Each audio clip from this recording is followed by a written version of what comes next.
Recording is rolling. It is Tuesday, February 17th. Welcome back from a long weekend. Hope you guys had a good 3-day weekend.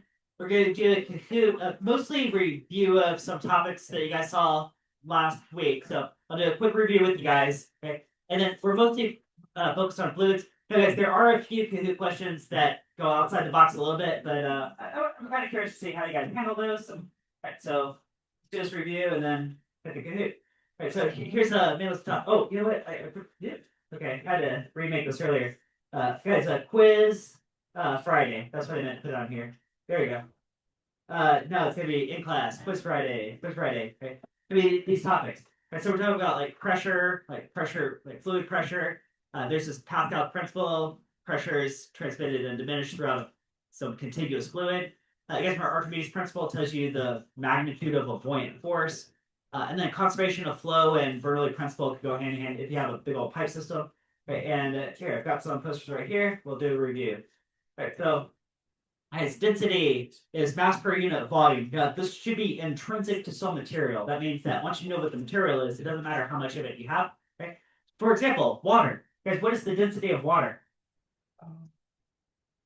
Okay, so okay, yeah, there you go. Actually, I like that number. 1,000 kilograms per cubic There meter. you go. Yeah, 1,000 kilograms per cubic meter. That's probably the best number to work with. You could also say 1 gram per cubic centimeter. That's also true. Okay. So 1,000 kilogram per cubic meter. Okay. Here, I got two different concepts. Let's start with the pressure on the right side here. So the deeper you go, if you dive down to a pool, can you feel the pressure increasing? Now this can be called gauge pressure. So it's like pressure in addition to the atmospheric pressure. Right, so the density of the surrounding fluid times gravity field times how deep you go, h. Ooh, right? Okay. Anyways, if you wanted the absolute pressure, could you very simply add the atmospheric pressure above that? Right? Right. So if you had one atmospheric pressure down at sea level, right? Because what if you dive down 10.3 meters? Is that like adding another atmospheric pressure? So down 10.3 meters, your gauge pressure is an additional atmosphere. Right? And the absolute pressure would be two atmospheres. Because it'd be this atmosphere plus this atmosphere. Is that true? Right? Right. Now, the fact that objects are three-dimensional, there's going to be some height differential. There's more pressure on the bottom and the top. There's going to be an overall buoyant force pushing up. And it turns out the magnitude of that buoyant force is rho vg. So this is the density of, guys, this is the density of the object itself or the surrounding fluid. Surrounding fluid, which is usually water. Right? And then the displaced volume, which is not necessarily the volume of the object, unless the entire object is submerged, then it would be, right? But just how much water is pushing out of the way, and then gravity field. Because these are very similar looking formulas, but they tell a little bit different things. We've got pressure here in Pascal, we got force here in Newtons, right? The equation that different instead of this H, we got this V, right? Actually, this buoyant force is described by Archimedes' principle. Archimedes' principle tells you the magnitude of the buoyant force, which is equal to the weight of the surrounding fluid that's been displaced, right? Yeah, if you submerge the entire object, then it's also the volume of that object in that case, right? Okay, so example there. Here's a classic physics question. If you have either an iceberg floating in water or an ice cube floating in a glass of water, right? Or what if you have a block of wood?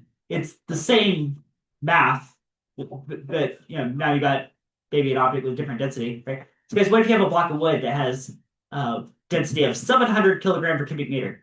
You say, okay, well, I know water is 1,000 kilogram per cubic meter. Would you guys say that the percent of that wood block submerged would be 70%? Right? No, of course, there's this whole lead-in that leads up to that, but these ratios are the same here. Right. Ooh, Pascal's principle. So this is in a contiguous fluid, pressure is transmitted and diminished, and that if that fluid is stagnant, then you could say equal pressures at equal depths, right, as long as it's not flowing. You can use this principle to create a hydraulic lift, right? So guys, is the pressure against this piston or the pressure against this piston? Which pressure is greater? See if you guys are following. Guys, which pressure is greater? The pressure against this little piston or the pressure against this big piston? Same pressure. Same pressure. Right? Both connected to this hydraulic fluid, same level pressure, right? But different cross-sectional areas, different resulting forces. So a small input force, you get a large output force, hydraulic lift, right? Get a mechanical advantage out of that. Okay. Ooh, these YouTubes are fun. If we get some time in class after the Kahoot, I think this is one of the first ones I'm going to solve with the guys. Okay, but it's like this. I got some different fluids in this YouTube. So we got the left arm and the right arm. Right. Now this particular one, both ends are open to the atmosphere. Right. That's not always the case, but could be. And in this case, it is. Okay. would you guys say here? I'm pointing to two different points that are at the same elevation. Is the pressure here equal to the pressure here? Show of hands. How many of you guys say it is? Who says it is? Same pressure. Yeah, yeah. What if I start to go up into these arms? Let's say right here. So it's still the same depth. How many of you guys think this pressure are the same? Yeah, yeah. How high can I go and there's still the same pressure left and right? Until 8.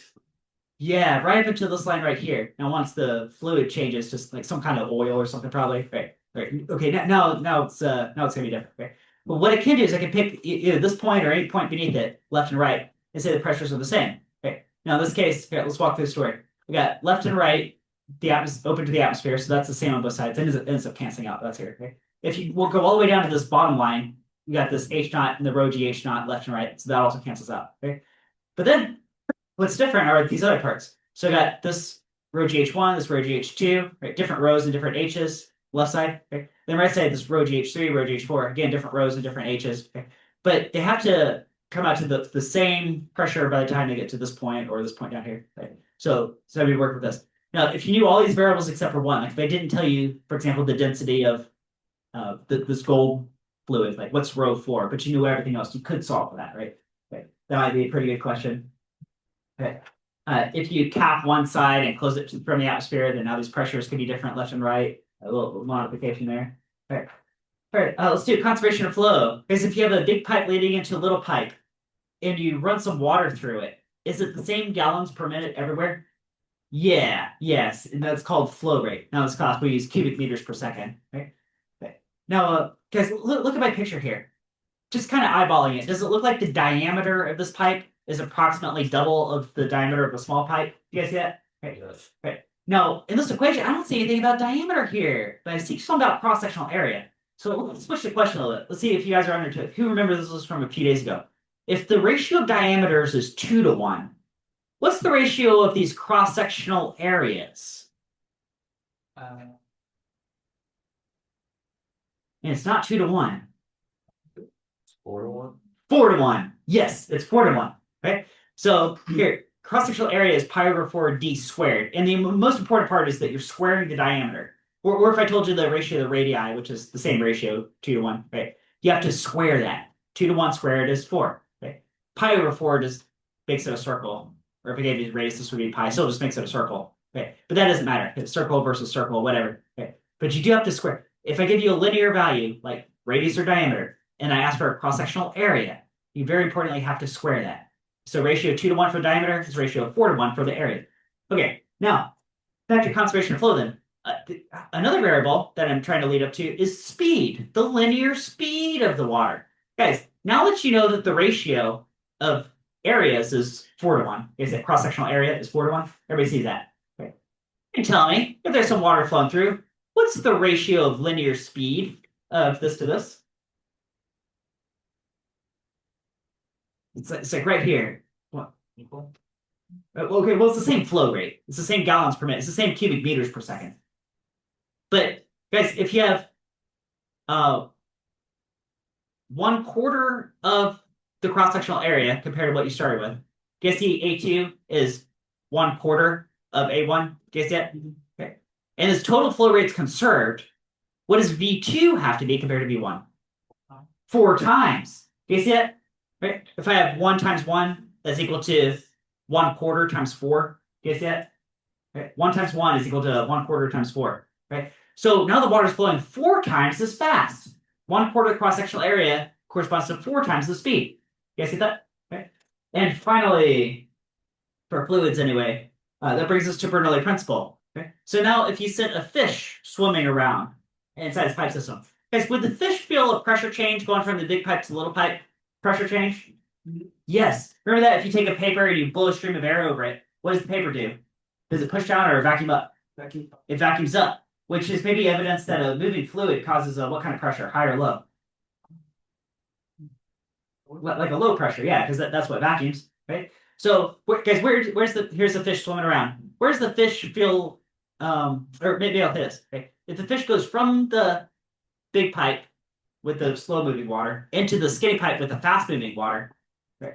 What just happened to the pressure on the fish? Decrease. Decreased. Yeah, same as blowing a stream of air. That's going to decrease the pressure.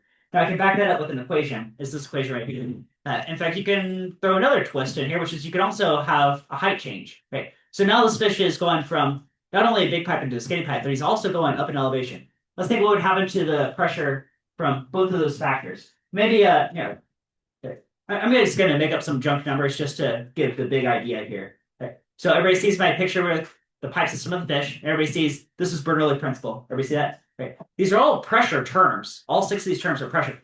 These capital P's are the internal pressure, like how much pressure does the fish feel. Okay. Now I'm just going to make up crazy numbers that don't really mean anything. Right. Let's say like 10 units. I don't know, maybe it's 10 atmospheres or whatever. Okay. Rho GH1. Guys, could we define this height down here as 0 height? Is that okay? So like 0 could go into this H, hence this brown term is 0. Okay. And maybe the water's moving kind of slowly. Let's call this term, how about 2? 2 units of whatever, 2 units of pressure. Now over here, by the time the fish gets up to here, I see 2 major changes. Let's take them apart one by one. It's the fact that the fish has risen in elevation. If you go from the bottom of the pool to the top of the pool, what happens to the pressure on you? It lowers. Yeah, it's less pressure. So I think same story for the fish. Right? But that's not all. The fish is also going from a big pipe to a small pipe. That means from slow water to fast water. Guys, going from slow water to fast water, what does that again do to the pressure? Releases the Also decreases. Yeah. Right. Let's see if I can make the numbers work. Yeah, sorry. Right. So we're solving for this P2. What's the new pressure on the fish? Let's say it went up. Let's say +1. I'll just put a +1 here. All right. Okay. From elevation 0 to elevation 1. Okay. And guys, let's suppose the V ends up increasing by like a factor. Well, it just increases, right? So maybe I'll make this go from 2 to like 6 or something. Just make up numbers. Okay, you guys see that? Right. So it looks like for both these reasons, going up in elevation and also going to a skinny pipe with fast moving water, both of those factors would make the pressure decrease. And okay, if you solve my junk math here, what do you guys get for pressure 2? What is pressure 2? How many units? It used to be 10 pressure units. Now here it's 10 pressure units. Now here it's how much? 3. What's 10 plus 2? Minus 7? 5. I'll just call it pressure units. I'm trying to keep this real big picture just for the review. Just to remind you guys, it's been a few days. Okay. All right. Is that okay? Okay. All right. Okay. Now on this Kahoot, there are some questions related to some other topics. So, okay. Just before I start this Kahoot, let's look at some other ideas. All right. We're mostly focused on kind of liquids and a little bit gases because these are like our fluids, right? Okay. But what about here? Let's look at gas. Ideal gas law. I think you guys are gonna get an ideal gas law. All right. So, because what does P, V, and T stand for? What? Pressure. Yeah, pressure, volume, and absolute temperature. Right. So, okay. So they're tied together by this relationship. Right? N is the number of molecules gas. R is just a constant, right? To tie everything together. Right. Because what if I squeeze on the sides of the balloon? Everybody see this? Squeeze on the side of the balloon. Let's say the temperature stays about the same. Right? I just made the volume really small. Am I making the volume really small? Oh, there's a fly flying around. What's happening to the pressure on the fly? Is that making the balloon smaller? Increasing. In fact, if I make the volume half, what does the pressure do? Double. Because double times half could correspond to the same temperature, couldn't it? Right. How about this? All right, let's start over. New balloon. Right, so I got a balloon here. I'm going to put a candle up here. I'm going to heat up the balloon. Right, so I'm raising the temperature. Let's say the pressure stays about the same. Right. As I'm heating up the balloon, what's happening to the volume? It's also increasing. Right. In fact, if I were to double the absolute temperature, which would be kind of crazy, but if I doubled the absolute temperature, what would happen to the volume? Double. It would also double. Yeah. Okay, guess it. All right. Oh, let me kick over to Paul Hewitt. There's a question on the Kahoot that is answered by this, so run this. About the difference between surface area and volume. This has a certain surface area, huh? It also has a certain volume, amount of space taken up. I'm going to pour this liquid into here, and I'm going to ask you, will it fill up to halfway, less than half, or more? Take a guess. Turns out any object has the least amount of surface when it's the shape of a sphere, a ball. And we find out appreciably more than halfway. Now, why? It's because in this shape here, it had only a little bit of surface area. but the same volume here is here. Okay. Yeah, so equal volumes, right? If you put something in a spherical shape, you can minimize the surface area per unit volume, right? And vice versa. Okay. That's what he's trying to kind of get there.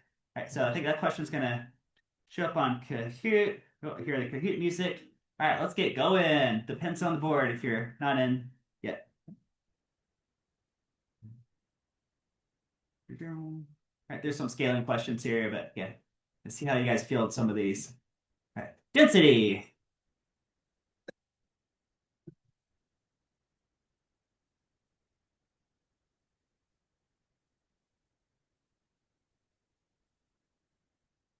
Yeah, there you go. Mass per unit volume. Mass divided by volume. Kilogram per cubic meter. All right. Points on the board. Oh, yeah. Solid block of material is cut in half. What happens to its density?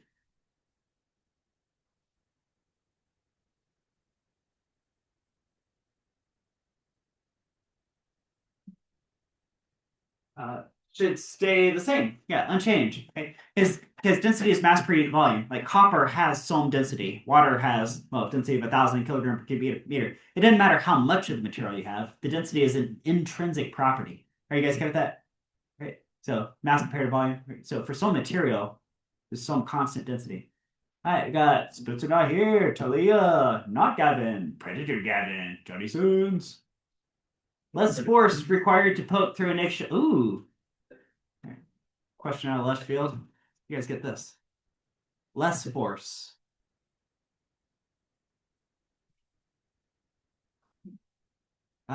Yeah. All right. I know you got about 10 seconds to think about that, but let's think about that here. Okay.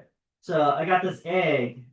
Right? Maybe it's got a chick inside here. It's trying to peck his way up. Right? Versus what if there was like a snake coming along and he's trying to get in. Right? So I want to eat that egg. Right? And the chick wants to get out. Right? Okay. Maybe process of evolution. If it, take a biology approach over millions of years, it's going to craft something that would be easy for the chick to get out, but relatively hard for the snake to get in, something like that. Or guys, let's think about how about an arch bridge? I bet it's the same principle as an arch bridge. Right? Guys, if you see a stone arch bridge, do you see stone arch bridges that look like this or like this? Which one? A or B? Yeah, let's go with this. Right, if you're walking across, right? Because the force is going to transfer like this. Right? Versus here, this would so here it's in compression. Right? And here this would be in tension. Right? So maybe if you have a rope bridge, you could make it look like this one that's in tension. Right? But usually, like concrete or stone materials, you'd rather have in compression. They're a lot stronger that way. Same thing with this eggshell material. Right? I bet this eggshell material is probably very strong in compression.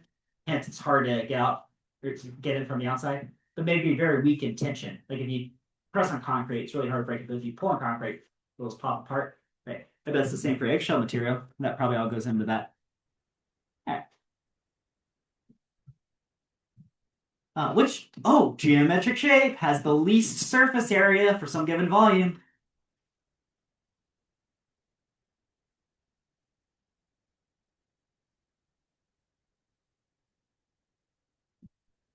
All right, yeah, because Paul Hewitt just showed you that. That's the one Paul Hewitt just played, right? So let's say you had some Play-Doh. You want to put it into some shape, and you want to paint that shape, right? What shape should you make it so that you use the least amount of paint to paint it? That would be a sphere, right? If you make any other shape, it's gonna take more paint to paint it. Right? So a sphere will minimize the surface area for some volume. Spencer not here, not Gavin, Talia, Predator Gavin, Johnny Sins. All dimensions of a house were to double, its floor area would go up by a factor of.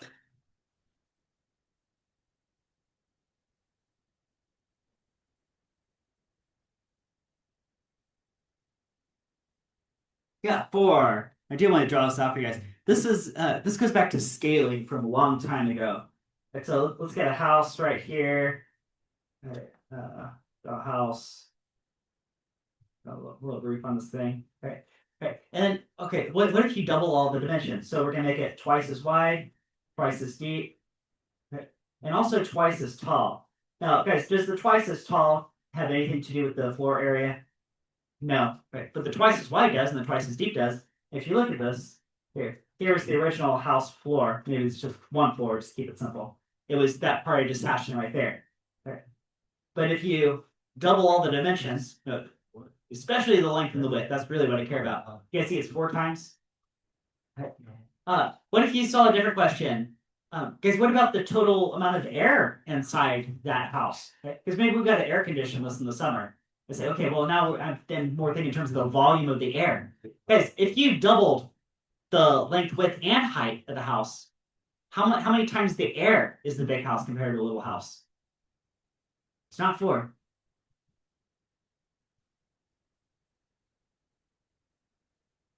Typo 16.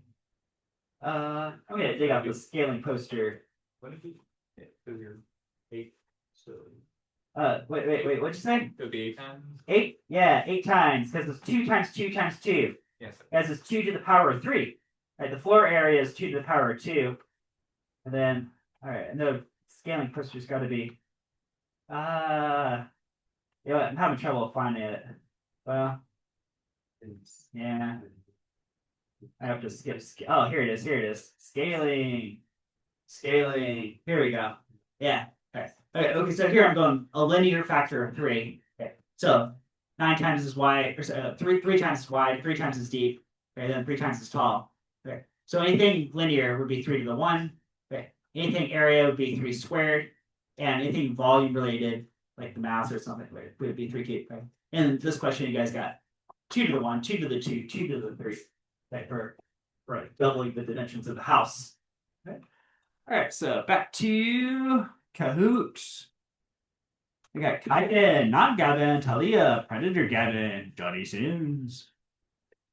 An elephant grows to twice its normal height. Its weight will increase by how much?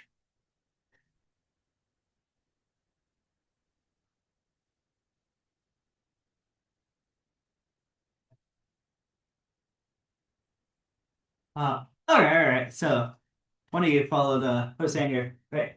Right, so how it's different? Do you guys see a space value of 3? Let's just change that to a 2. So now the elephant's going to grow twice as tall. Is that okay? Right. Guys, what is 2 to the power of 3? 8, because 2 times 2 times 2, that would be 8, right? Right. So it would have 8 times the volume. Say if it jumped in a lake, right? How much water is displaced? That'd be 8 times. Right? 8 times the mass and 8 times the weight. Because it's occupying like 8 times because you do 2 times 2 times 2. That's a 3-dimensional related question. Because weight, proportion to mass, occupies volume. Okay. Right. Are you guys okay with 8? No. Kaya, not Gavin, Talia, Predator Gavin, Johnny Sims. Where is the pressure greater? 1 meter beneath the surface of Lake Michigan or 1 meter beneath the surface of a swimming pond?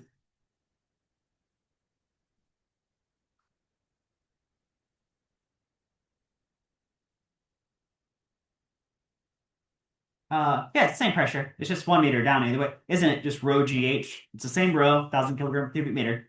Same G, 10 meter per second squared. And then same H, 1 meter, rho GH. Same pressure. You guys okay with same pressure? Same pressure. Oh, yeah. Water pressure on a submerged object is greatest against.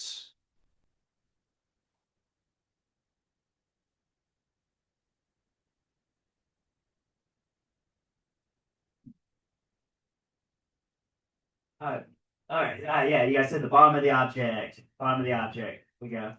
Okay, trying to back that up with an equation here. We go back to. Here we go. Okay. So the deeper you are, the more the pressure. This equation right here takes care of the last 2 questions. Boom. I got Cole, Kaya, not Gavin, Talia, Johnny Sims, on fire.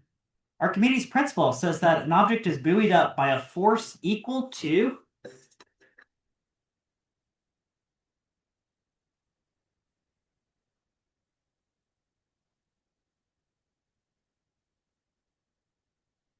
The weight of fluid displaced. Ooh, one winner. Weight of fluid displaced. Here, remind you guys this. Okay.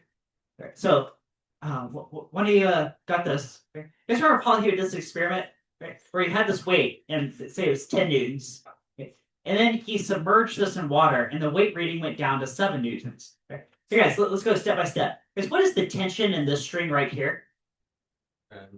Or 7. 7 newtons, right? So only 7 newtons is holding it up, but Earth's still pulling down with 10. So what else is holding it up? Buoyancy. Buoyant force, right? Now, if you have a little overstraw or overflow straw right here, right, and you capture, obviously, when you submerge in some water, it's gonna raise the water level and overflow, right? And you weigh the water. It turns out that this weight of water exactly is the same as the buoyant force. Okay. And you want to go further with an equation with that. The buoyant force equal to density of surrounding fluid, water usually, volume displaced, that would represent the mass of fluid displaced, mass of water, right? And then gravity field, so rho vg. It's all the same thing. Right, weight of fluid displaced. All right. Ooh, Kyan got that. Oh yeah.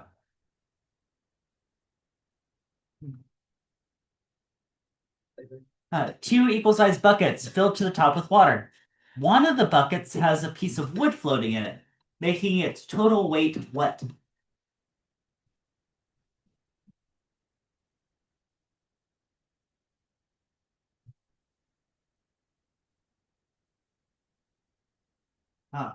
It is the same. Yeah, but you guys got that. I want to draw this one out because this does take some deep thinking, I think, but it's really just Archimedes' principle, right? So I've got 2 buckets of water. Let's get a couple of buckets here. Yeah, let's say they're each up to the brim with water, right? And they're each on scales. So draw a couple of little scales right here. Right. Boom, scales. Right. Right. Okay, and this one on the left is just filled to the brim with water. That's the end of the story. This one on the right, maybe I'm gonna put in this cube of wood right here. Okay. Yeah, in fact, isn't some water gonna spill out? Right, so that water's gone. We're not measuring that anymore. Okay. But here's the catch: is if you look at free body diagram on this block of wood, is its weight down equal to the buoyant force up? Would that be true? Right. But the buoyant force is equal to the weight of fluid displaced. And if I kind of hatch that in on my picture, I just did it in pink ink right there, right? Then I could say that the weight of this block is equal to, like, if you froze time and pulled the block out and there was a void and you filled that void with water, wouldn't that be equal to the weight of the block? That's what Archimedes' principle says. Oh, but that's just identical to the situation on the left. So yeah, these readings are the same. Like if this one says 12.791 newtons, this is also 12.791 newtons. They're identical. Yeah, identical. Oh. I got Cole, Cayenne, not Gavin, Talia, Johnny Sins. When a boat sails from freshwater to saltwater, how will that boat float?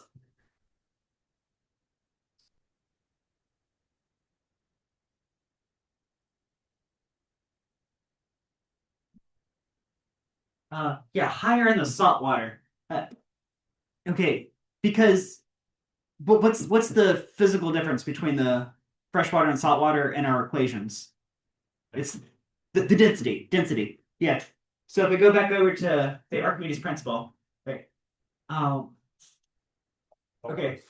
Yeah, salt water is a bit denser than fresh water. I think it's like 2 or 3% denser, something like that. But it is denser.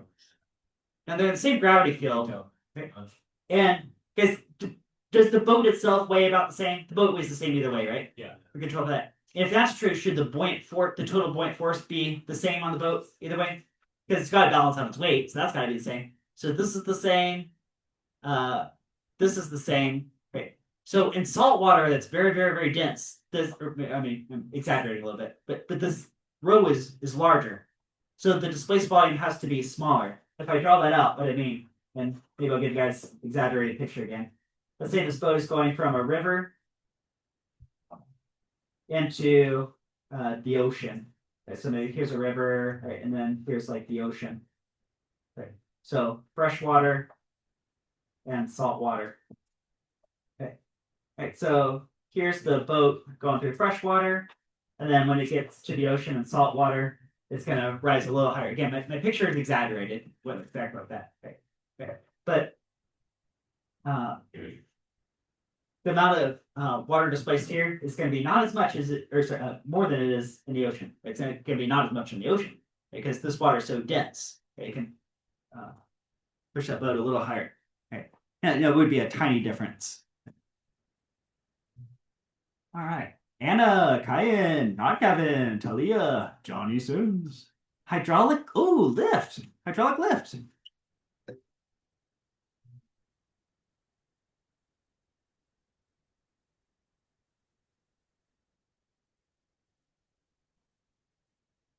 There you go. All the above.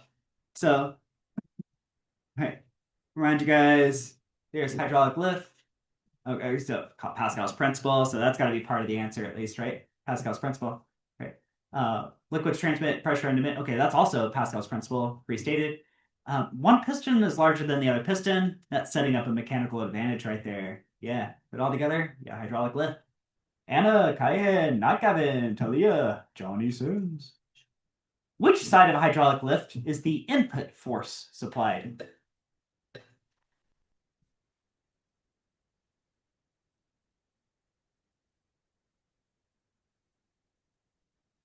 Yeah, the small diameter piston. Right, you guys saw a picture there. There's another picture. Right. Because a small force on a small area could be equivalent to a large weight on a large area piston. It could be the same ratio, which is the equal pressure. Yeah, yeah. You guys good with these so far? With these.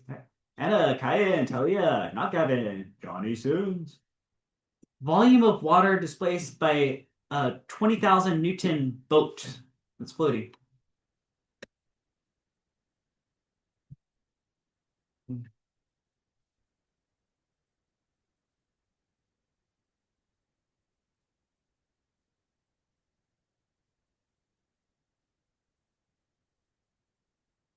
Right, so looking for the volume of 20,000 newtons weight of water. Right, so this is Archimedes principle, right? Right. Here, let's get a picture going. Right, picture here. Right, so we're going back to Archimedes. That's not that one, but okay. So you got the ocean here. Here's a boat floating in the ocean. Okay. So it's displacing this much water right here. Now you got to think in 3D. Right. So it's displacing some amount of water. Right. This boat has two forces acting on it. It's got its own weight down, which we're calling 20,000 newtons, and a buoyant force up, right, which is equal to the weight of water displaced, which has to be 20,000 newtons worth of water. If you froze time, pulled the boat out, and filled this void down with water, bloop, bloop, bloop, it'd be 20,000 newtons weight of water. Yeah. Archimedes. Anna, Talia, Kyan, not Gavin, Johnny Sims. About how high can water theoretically be lifted by a vacuum pump at sea level? Ooh.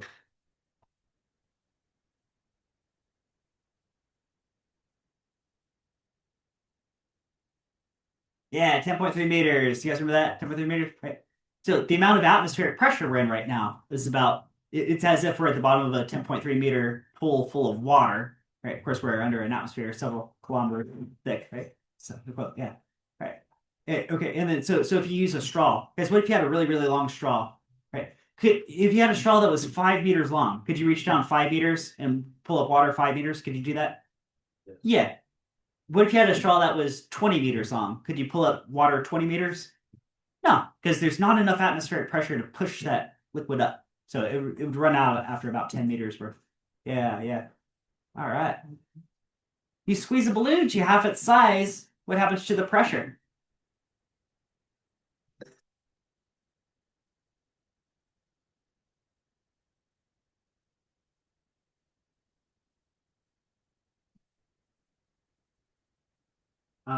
Yeah, should uh, double. Here, let's find my ideal gas law poster. All right, so there's a balloon. Okay, so half the volume is going to be double the pressure, 2 times a half, and then all this other stuff can stay the same. How much gas is in the balloon, the temperature of the balloon can all stay the same. So 2 times a half, that cancels out. Okay, half the volume, double the pressure inside. Ideal gas law. Anna, Kyan, Talia, not Gavin, Johnny Sims. You're standing on the moon. You release a balloon filled with helium gas. What will the balloon do?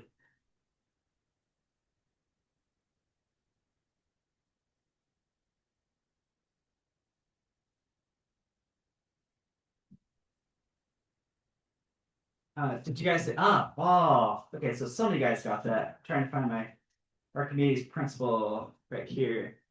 Here we go. Yeah. Right. So, wait a minute. On Earth, if you release a helium balloon, the balloon rises. I'm saying on the moon, it's going to fall? Where? Well, let's compare here. Let's look at Earth versus the moon. All right, so you're standing on Earth. There's this helium balloon. Right. You release this and it's gonna rise, I'm saying. Right, but what on the moon it's gonna fall down. So the balloon's just gonna fall down to the ground. Right. Why would that be? Right. Well, let's look at the forces on this balloon. So on Earth, right, okay. On Earth, I think this balloon has a little bit of weight, has a little bit of mg, right? But it is in Earth's atmosphere. Guys, what's more dense? Air? Does anybody know what the density of air is? It's about 1.2 kilogram per cubic meter, a little over one. If you have a cubic meter, I got a meter stick right here. You go 1 meter by 1 meter by 1 meter. You guys see it? This big old cube I just made, right? And I take the air and I somehow put that on a scale relative to a vacuum. How many kilograms of air is that? One. Yeah, it's a little over 1 kilogram, about 1 point something, yeah, 1.2 something. Okay. Okay. So there's some density here, and helium is not as dense, so there's a density difference. So you get a buoyant force that looks like this. Now, if you keep pulling onto it with the string, then I would also draw the string tension. But if you let it go, you get these two forces. There's a net force upward. It accelerates upward even. Shoo! Accelerates upward. Okay. On the moon, guys, does the balloon weigh more or less on the moon? What weigh? That's Yeah, it does weigh less, about 1/6 as much. Okay. But that's the only force. As soon as you let it go, it's gonna fall straight down. Okay. So a different set of dynamics going on. Hey, you guys get what's gonna fall on the moon? Fall on the moon. All right, Anna, Talia, Kyan, not Gavin, Johnny Sins. When a river narrows, the water in the river flows.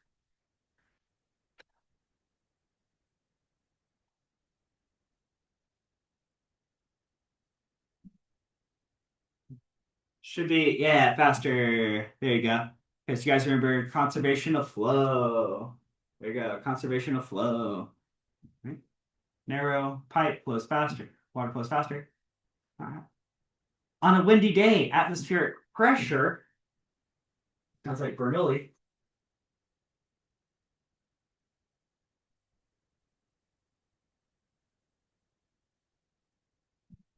Yeah, decrease. Right, same if you blow a stream of air over paper, it vacuums it up. That's a windy day, decreased pressure. Okay. Have you guys ever seen well, here, we live in Florida, we get hurricanes.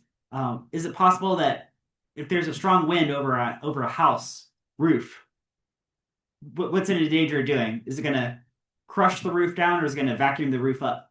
Yeah, it's gonna vacuum it up. Yeah, it could like lift the whole roof up. Yeah. Right. Houses are constructed, right? Yeah, yeah. All right. Oh, for the win. We're going for the win here.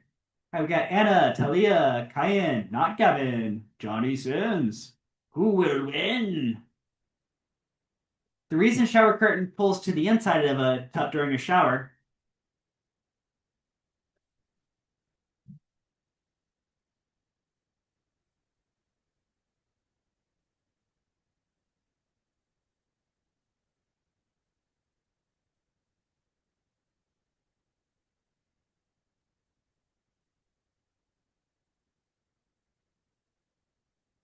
Yeah, less pressure where the water is flowing, where those flowing fluids. Right, less pressure, the curtain gets vacuumed in. Yeah. Okay, you guys okay with that? This Bernoulli? Bernoulli? All right, let's see. To the podium. With the bronze, Kyan. Silver, not Gavin. And the gold, Johnny Sins. Okay, so I said I wanted to do a YouTube with you guys, so let's do a YouTube here. You got enough time? Do YouTube. Oops. There this helps. All right. All right, so In your notes, go draw a U-tube right here. Let's have both ends open to the atmosphere, just to keep this kind of simple here. All right, so I'll say open to atmosphere. All right, that's true for the left side, and it's also true for the right side. Okay, so both sides are open to the atmosphere. Okay, then let's say I have some mystery oil here, and let's have some water here. Okay. All right, so this is all going to be water. Water. Okay. And you guys know density of water is 1,000 kilogram per cubic meter. Let's see that. Okay. I got some pink mystery oil. Okay. So this is oil. Okay. And maybe I want to know what oil it is, but to be able to identify it, I gotta know what the density is. Okay, so let's put some numbers on the board here. Okay. What if the height of this oil is like 10 centimeters? Let's say the distance from the top is also 10 centimeters. Okay. But if I go over to the right side, let's say this distance is about 17 centimeters. Okay. And the question is, what is the density of the oil? The density of the oil. Okay. Here, give you guys the head start.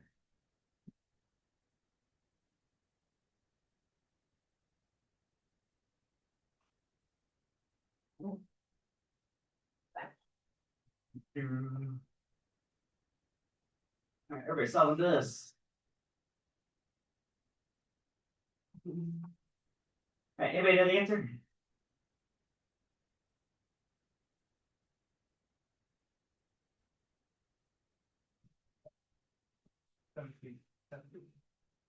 Get the start going right here. All right. What if I dash a line right here? Maybe this could help a lot. All right, you guys see that dash line? That's true. What is this height difference right here? 3 centimeters. 3 centimeters. Okay, I think that could be helpful. That could be helpful. All right. Okay.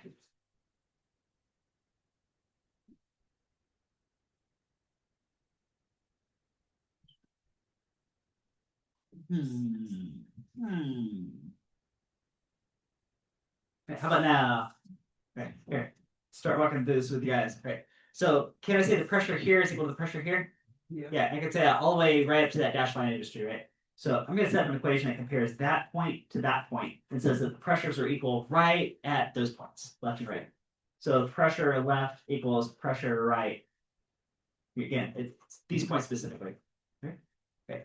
So I'll have pressure from the atmosphere pushing above, plus if I'm doing absolute pressure, plus this rho oil GH. And what is this H right here for oil? 10 centimeters. So I'll do that. And that's equal to, on the right side, I have also the atmosphere pushing down, plus rho water G and 3 centimeters. Yeah, 3 centimeters of water right there. Okay. So atmospheric pressure cancels out. Okay, now that I cancel out the atmospheric pressure, afterwards there's something that also cancels out, which is the what? Yeah, gravity field of the planet. Okay. So yeah, density of oil times 10 centimeters equals, what should I plug in for density of water? 1,000. Yeah, let's go 1,000 kilogram per cubic meter is a good choice. We got 3 centimeters here. Now, maybe you were thinking, maybe I should convert centimeters to meters first. If you did, then either way, the answer would be the same. Right. So I'll just take the centimeters. Right. So density of oil is 300 meters per cube. Yeah, 300 kilogram per cubic meter. There you go. All right, that's the answer. All right, I think that's a good pause point today.